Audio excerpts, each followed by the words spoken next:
ఖాగ్ అంటే రాష్ట్ర ప్రభుత్వాన్ని ఆడిట్ చేసే కాన్స్టిట్యూషనల్ బాడీ ఖాగ్ చెప్పిన నివేదిక కూడా ఒకసారి చూసినట్టయితే ఖాగ్ నివేదిక కూడా ఇదే రాష్ట్ర ప్రభుత్వం ఇదే బడ్జెట్ సమావేశాల్లో ఖాగ్ నివేదికను కూడా ప్రొడ్యూస్ చేశారు.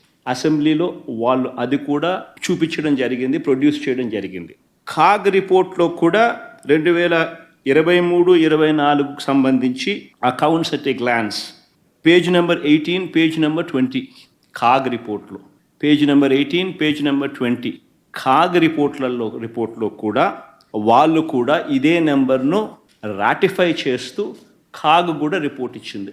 ఇదే ఖాగ్ రిపోర్ట్ కూడా కాంప్ట్రోలర్ అండ్ ఆడిట్ జనరల్ అంటే రాష్ట్ర ప్రభుత్వాలను ఆడిట్ చేసే కాన్స్టిట్యూషనల్ బాడీ వీళ్ళు కూడా ఇచ్చిన రిపోర్టును రాష్ట్ర ప్రభుత్వం అసెంబ్లీ సమావేశాల్లో ఇదే చంద్రబాబు ప్రభుత్వం కూడా ప్రొడ్యూస్ చేసింది. బడ్జెట్తో పాటు వాళ్ళు ఇచ్చిన డాక్యుమెంట్స్లో కూడా page number 18, page number 20 ఖాగ్ report 2023-24లో ఇదే ధృవీకరిస్తూ తేల్చి చెప్పారు. మళ్ళీ నేను ఇదే క్వశ్చన్ మళ్ళీ క్వశ్చన్ అది కూడా ఆ రిపోర్ట్ కూడా మేము ముందర ఉంచడం జరిగింది.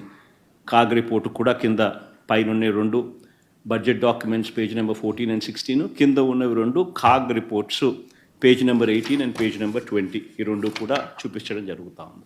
మరి ఇంతకుముందు నేను అడిగినట్టుగానే మరొకసారి ఇదే చంద్రబాబు నాయుడు గారిని ఇవే విషయాలను మరొకసారి మళ్ళీ అడుగుతా ఉన్నా. అయ్యా అబద్ధాలు చెప్పడం ధర్మమేనా అని. ఎక్కడ 11 లక్షల కోట్లని ఒకసారి, 12.5 లక్షల కోట్లని మరోసారి, చివరకు 14 లక్షల కోట్లు అని చెప్పి దాన్ని ఎన్నికల నాటికల్లా 14 లక్షల కోట్లు అని చెప్పి దాన్ని తీసుకొని వెళ్ళి ఇలా తప్పుడు ప్రచారాలు చేయడం ధర్మమేనా అని చెప్పి ఇదే పెద్ద మనిషిని చంద్రబాబు నాయుడు గారిని గట్టిగా నిలదీస్తూ అడుగుతున్నాం. ఇదే మాదిరిగానే చంద్రబాబు నాయుడుకి సంబంధించిన తన ఎల్లో మీడియా ఇదే దుష్ప్రచారాన్ని కొనసాగిస్తూ ఏ రకంగా ఒక ఒక ఆర్గనైజ్డ్ క్రైమ్ ఎలా చేస్తారు అనేది ఇంతకు ముందు కూడా చూపించిన. అంటే వ్యవస్థీకృత నేరాలు చేసే ఒక వ్యవస్థ వీళ్ళకి మాత్రమే ఉంది.